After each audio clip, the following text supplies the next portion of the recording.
Amber, I really love how you've been acting lately. It feels like you're trying new things every day. I'm just having some fun. That's all. Honestly, I'm so glad you joined our sorority.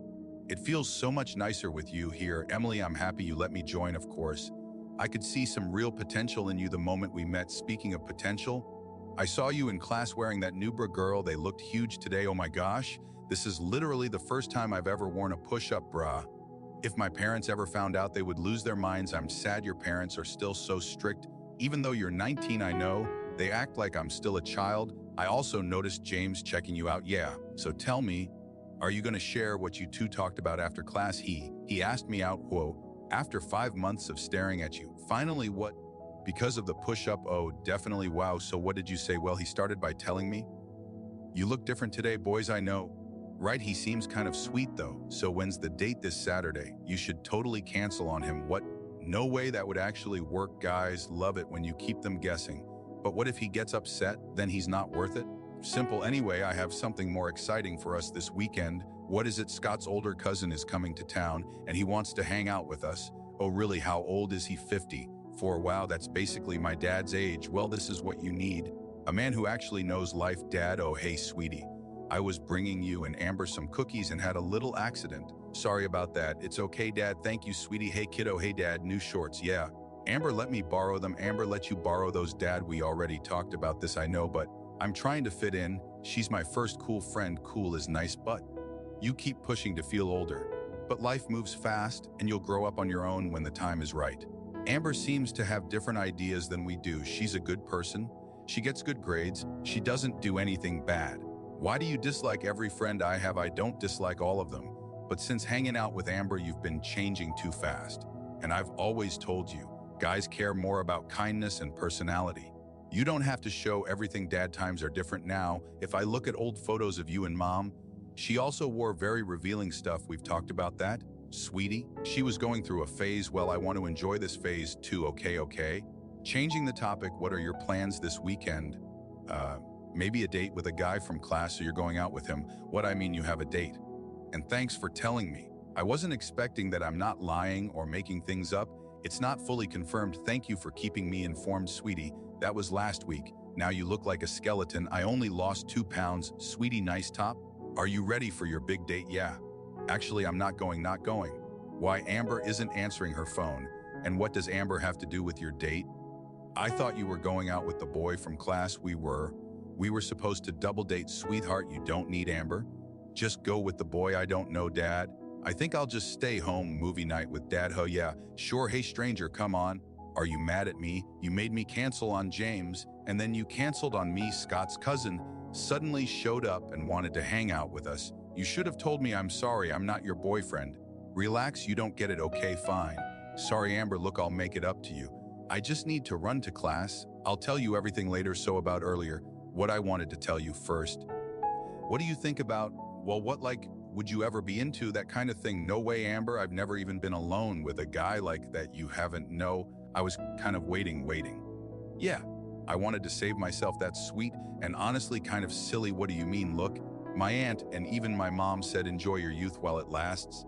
Because the perfect guy isn't guaranteed to show up on time. Oh my God, Amber, seriously, whether you've been with one person or 100, do you think he's going to know? I think so, girl. No, trust me.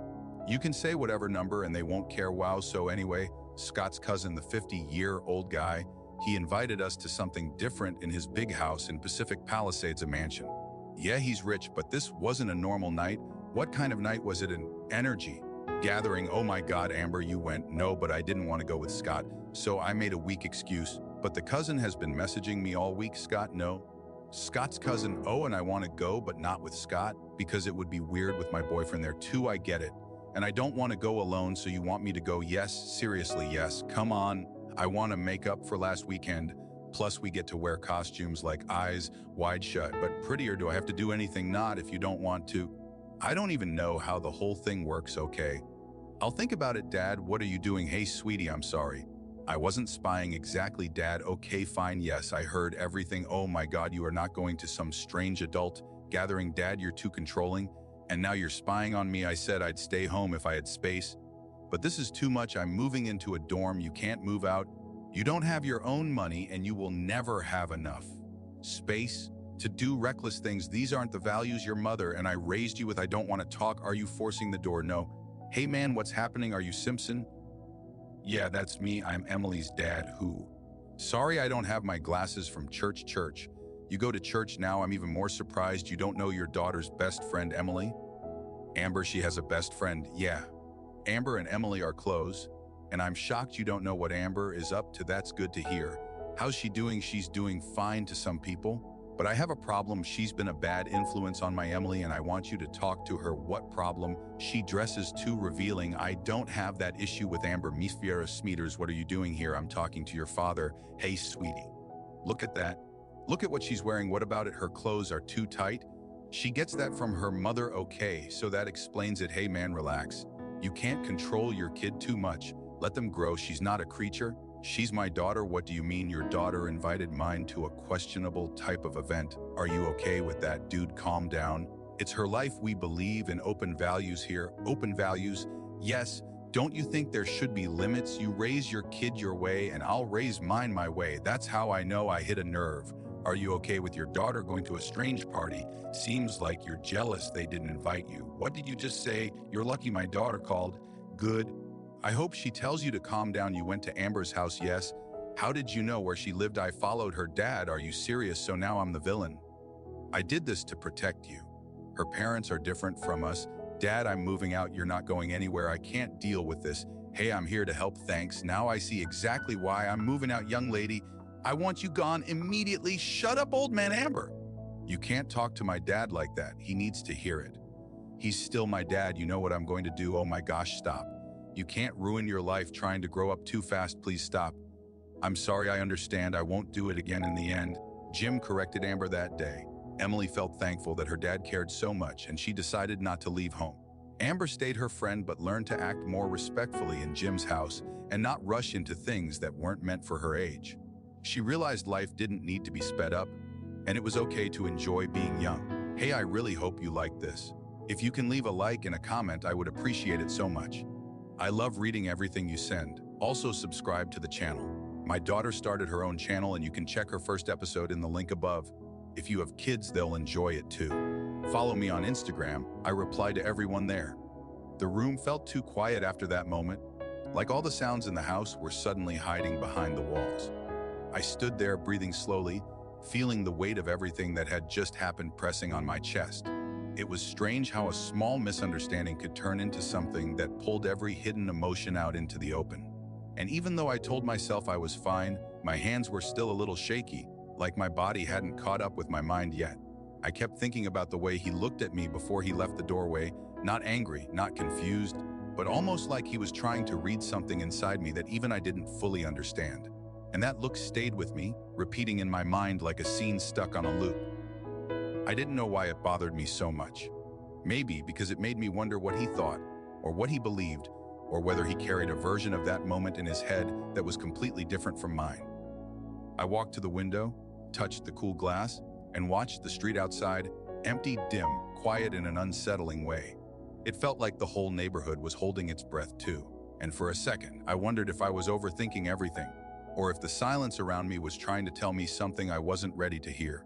My heart beat a little faster, not out of fear, but out of that strange curiosity that comes when something normal starts feeling like it has a deeper meaning. I kept replaying the argument from earlier, the way voices rose and fell, how words cut deeper than they were supposed to. Sometimes people don't realize how their tone sticks in the air long after they're done speaking. Sometimes the echo of it hurts more than the words themselves. Maybe that's why I felt this weird pull between wanting to forget everything and wanting to understand why it happened in the first place. As I stood there, I noticed my reflection faintly on the glass, eyes slightly tired, mouth a little tense, expression soft but unsure. It made me think about how we all carry stories behind our faces, stories no one sees unless they look closely enough. And recently, it felt like too many people were looking too closely, as if they sensed something shifting inside the house, inside me, inside all of us. My phone buzzed softly on the table, but I didn't reach for it. I didn't want to break the moment. I didn't want to distract myself from whatever this feeling was. This strange mix of unease and curiosity tying knots in my stomach. Sometimes the quiet moments reveal more truth than loud arguments ever can. And somewhere deep inside, I knew this wasn't the end of the tension, not even close. Moments like this don't just fade away. They come back later in ways you don't expect, turning simple conversations into puzzles and everyday glances into questions. I didn't know what would happen next. I didn't know if the atmosphere in the house would calm down or twist into something even more complicated. But something inside me whispered that the night wasn't done yet. That something else was coming.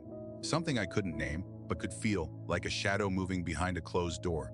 The mysterious vibe grew stronger the longer I stood there, as if the air itself had changed its shape. Nothing moved, yet it felt like something unseen was quietly shifting around me, brushing against the edges of my thoughts. It's strange how a house you have lived in for years can suddenly feel different, like someone changed the script while you weren't looking. Every shadow seemed a little deeper, every sound a little sharper, every silence a little heavier. I took a slow breath and listened carefully, trying to understand what was bothering me so much. It wasn't fear. It wasn't sadness. It was something in between, something that made my heart beat slower, but my mind race faster. A feeling like someone had opened a door inside me that I never noticed before, and now cold air was drifting through it. I didn't know if I imagined it or if it had always been there, waiting for a night like this to finally show itself. Somewhere down the hallway, the floor creaked softly, just once. But the sound crawled under my skin. Houses always make noises, I know that. But this one felt too perfectly timed, like it came exactly when my thoughts grew the darkest. I didn't go to check. I didn't move. I just stood there, staring at the faint reflection in the window, wondering if the moment earlier had changed something more than I realized. I kept remembering his eyes, the way he paused like he sensed something I couldn't put into words. And the strange part was the longer I thought about it, the more it felt like he left the room with a question he didn't want to ask out loud.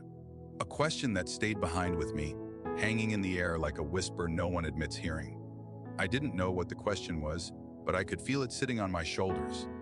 A soft breeze slipped through the half-open door behind me, making the fabric of my shirt move just slightly. And even though it was such a small thing, it made me turn my head as if I expected someone to be standing there. But no one was.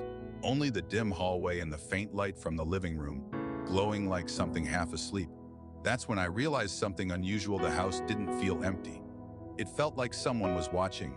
Not in a dangerous way, but in a quiet, observing way, like someone trying to understand a moment without interrupting it. I couldn't explain why I felt that. Maybe it was just my thoughts creating shapes out of shadows. Maybe it was the tension from earlier stretching thin across the walls. I walked slowly back to the center of the room, each step echoing slightly more than normal. It was like the house had better hearing tonight, like every soft sound mattered. And the more I listened, the more I felt the difference. A kind of unseen presence, not physical, not frightening, just aware. My fingers brushed along the edge of the table, grounding myself, reminding my body that I was still here, still solid, still real. But my mind felt like it was drifting into something deeper, something I wasn't sure I was ready to understand. Nights like this carry a strange truth. Sometimes the quiet moments reveal secrets you never ask for. And part of me wondered if that moment earlier, the doorway, the pause, the silence, was just the start of something much more complicated, something that would follow me through the coming days, turning every small interaction into a puzzle waiting to be solved. I didn't know why the air felt heavier. I didn't know why my heartbeat felt louder in my chest. But I knew one thing for sure: this night still had more to show me. And whatever it was already on its way, moving slowly, like a shadow preparing to step into the light. The moment stretched on, deep and quiet, and somehow the silence felt like it was speaking more than anyone in the house ever did. I could almost feel it settling on my skin, thin but heavy, like a layer of invisible dust that carried every unspoken thought from earlier. I didn't move right away. I just stood there and let the stillness wrap around me, trying to understand why everything felt so different tonight. It was like the house was breathing in a slow, patient rhythm. Like the walls had listened to every word said today, and were now deciding what to do with them. I know that sounds strange, but that's how it felt. Every emotion that had been held back, every glance that lasted too long, every sound that stopped too suddenly. All of it lingered in the air, mixing with the shadows that stretched across the floor. A faint hum from the refrigerator drifted through the quiet, but even that sounded distant, muffled, as if the house was trying to hide its usual noises. I ran my fingers along my arm, not because I was cold, but because something inside me needed grounding. Something inside me kept whispering that the night wasn't done revealing things yet. I walked toward the hallway, Slow steps, careful steps, like the air might shatter if I moved too quickly. The lights were dim, and the hallway felt longer than usual, as if the house had quietly changed its shape while I wasn't looking. I paused at the edge, looking down the corridor, and for a second, it felt like someone had just walked past, a soft shift of air, a faint disturbance. Nothing clear enough to see, but real enough to feel. I wasn't scared. It was more like my curiosity had grown sharper, more awake than the rest of me. Something was pulling me forward, not with force, but with a soft, steady tug that felt impossible to ignore. I took another step and listened carefully, waiting for any sign, any hint, any clue of what my mind was trying to pick up. But all I heard was my own breathing, slow, steady, echoing a little against the narrow walls. And yet, the deeper I went into the hallway, the more certain I became that something had shifted in this house. Something in the tension, something in the energy, something in the way the air brushed against my skin, as if it carried a message I wasn't supposed to decode yet. At the end of the hallway, the door to the living room was slightly open, letting a thin line of warm yellow light spill out into the dark. That light felt strange, like it didn't belong to the room I knew. It flickered slightly, as if something inside had moved just enough to disturb it. I placed my hand on the doorframe and leaned forward just a little, not enough to enter, but enough to feel the difference in air. It was warmer there, softer, almost comforting, but that comfort itself felt suspicious, like something sweet hiding something sharp behind it. My heartbeat grew louder in my ears, not fast, just stronger, like my body wanted to warn me and encourage me at the same time. There was a shape on the couch, not moving, not turning, just sitting there, faintly outlined by the dim light. For a moment, I wasn't sure if someone was actually there or if the shadows were playing one of their slow tricks on me. I blinked once, waited, blinked again, and still the shape didn't shift. I whispered a quiet breath, almost asking the air around me if I should go closer or if I should step back. But neither option felt right. It felt like the moment wanted me to listen instead of move, to stand where I was and let the truth reveal itself at its own pace. The shape stayed still, the light stayed soft, the silence stayed heavy. And all I could feel was the suspicion that tonight was peeling away something hidden, something that had been waiting beneath the surface for a long time. Something that wasn't ready to speak, but definitely ready to be noticed, and I could feel it noticing me back. The longer I stood there, the heavier the atmosphere became, like time itself had slowed down just to watch what I would do next. My hand stayed on the doorframe, but it felt like the rest of my body was floating, caught between stepping forward and stepping away. The thin line of light spilling into the hallway didn't brighten anything. It only made the shadows deeper, sharper, more alive. I narrowed my eyes slightly, trying to understand the shape on the couch. The room felt too still, too quiet, almost expectant, like whoever or whatever sat there already knew I was watching. A soft breath escaped my lips, not out of fear, but because the tension inside me needed somewhere to go. I shifted my weight just a little, and the floor under me gave the faintest creak. Not loud, not enough to break the moment, but enough to let the room know I was still there. The shape didn't move. It stayed frozen, like part of the house itself, like a shadow carved into the air. But the stillness around it wasn't empty. It was alert. It felt like the pause between a question and the answer. The soft hum of the light flickered again, and for the briefest heartbeat, the shape seemed to breathe. Just a slow rise and fall, so subtle I could have imagined it. But it was enough to make my pulse thump a little harder, enough for me to feel that strange mixture of unease and curiosity crawl across my spine. I leaned a little closer, my fingers brushing against the edge of the half-open door. The wood felt warm, almost too warm, as if someone had just touched it a moment before me. My eyes adjusted more to the dim light, and slowly, the outline of the shape became clearer. But not clear enough to identify. Not yet. It felt like the room was hiding its truth behind a thin veil, letting me see just enough to keep me guessing, to keep me moving toward it. The air inside the room shifted, gentle but full, like someone had sighed quietly.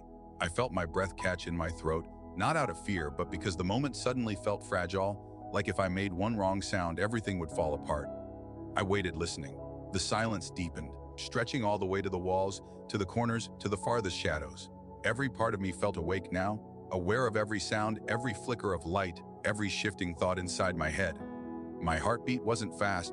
It was steady, strong, almost too loud in my ears.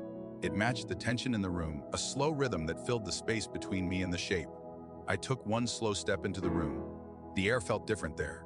Thicker, heavier, but strangely calmer, as if the energy had been expecting me. My eyes moved over the couch again. The shape still didn't move, but now that I was closer, I could feel something pulling at the edges of my attention, urging me forward, urging me to understand. My foot touched the soft rug, and I felt the shift immediately, like crossing an invisible line. The air behind me felt cooler, while the air ahead felt warm and full of a quiet tension. I swallowed slowly and whispered a breath through my lips. The shape's outline sharpened slightly, just enough to make my skin prickle. It wasn't speaking, but it didn't need to. The silence between us was a language of its own. I took another step. The room seemed to close a little, not in a threatening way, but in a way that made everything feel more intimate, more focused. It was like the world outside the doorway didn't exist anymore. Only this room, this moment, this stillness. My fingers brushed the edge of the couch, feeling the fabric soft, worn, familiar. That familiarity made everything more confusing. How could something feel so normal and so strange at the same time? How could a simple shape hold this much weight? I exhaled slowly, and for a split second, I thought I heard movement. The faintest shift, like someone adjusting their position ever so slightly. Or maybe it was just the sound of the house breathing again. Either way, something was changing. Something was waking up. And I could feel the night tightening around the moment, pulling me deeper into whatever truth was waiting to reveal itself next. The air around me felt thicker with every slow breath I took, like the room was filling with something unseen, something that wanted to be noticed but refused to step forward first. I stayed still, letting the moment settle around me, letting the silence speak in its own slow, careful way. My eyes stayed on the shape, waiting for the slightest shift, the smallest hint that it was more than just a shadow. But the strangest part was that I didn't feel alone, not in a frightening way, but in a way that made the hairs on my arms rise, as if something quiet and aware was sharing the room with me. The silence wasn't empty, it was watching. I moved around the edge of the couch, one slow step at a time, each step making the air ripple softly around my legs. I could hear the soft ticking of the clock on the wall, its rhythm steady but somehow distant, like it belonged to another part of the house. My fingers brushed the fabric again, and this time it felt warmer, like someone had been sitting there only moments before. I paused. The warmth was too real to ignore. My breath hitched just slightly, but I didn't step back. Something inside me wanted to understand, wanted to uncover whatever was hiding in plain sight. My hand hovered over the back of the couch for a moment before settling onto it, and the second I made contact, a soft tremor ran through the air, almost like a whisper without sound. I leaned forward, expecting to see nothing, expecting the shape to disappear the moment I focused on it. But when the dim light finally revealed the empty cushions, my muscles tensed. There was no one sitting there, no shadow, no figure. Just the faint outline my mind had drawn in the half-dark, but the warmth was real, too real. It felt like someone had been there seconds before I entered the room, like they had risen quietly, slipping away into the dark without leaving a single sound behind. And the idea of that tugged at my chest, not fear, but a strange, sharp curiosity that made my pulse deepen. I turned my head slowly, scanning the room. The corners seemed darker now, like they were hiding something, holding something in their quiet depths. The soft light flickered again, and the shadows shifted in a way that made them look almost alive, almost responsive to my breathing. A faint draft brushed the back of my neck, but the windows were closed. I swallowed, feeling the air thicken again, heavier now, almost pulsing with a quiet rhythm I couldn't explain. Something was moving in the silence, not physically, but in the energy itself, like an echo of someone's presence lingering long after they left. I stepped back from the couch, slow and controlled, listening for any change. The room felt too aware, too alert. I could sense the difference now. Something wasn't right, but it wasn't wrong either. It was just waiting. I turned toward the hallway, and the moment I did, I felt it. A soft shift behind me, as if something in the room exhaled. Not loudly, not clearly, but enough to tighten my chest. I didn't whirl around or panic. I simply stood there, breathing slowly, letting the room settle again. But the air didn't settle. It thickened like the silence was drawing closer, leaning in, wanting me to notice something I kept missing. I took one step toward the hallway, and the floor under me groaned softly, that same old creak. But tonight it sounded different, as if it was responding to something more than just my weight. I paused again, sensing the house listening, the way one listens when something important is about to happen. The light behind me dimmed just a little, then steadied, but that tiny flicker sent a shiver across my skin. It was too perfect, too timed, too intentional for coincidence. I didn't speak, but inside my mind the question grew louder. What was here before I walked into the room? And more importantly, where did it go? The silence didn't answer, but it wrapped itself around me again, deep and heavy, as if inviting me to keep going, to find out what else the night was hiding behind its quiet, watching eyes.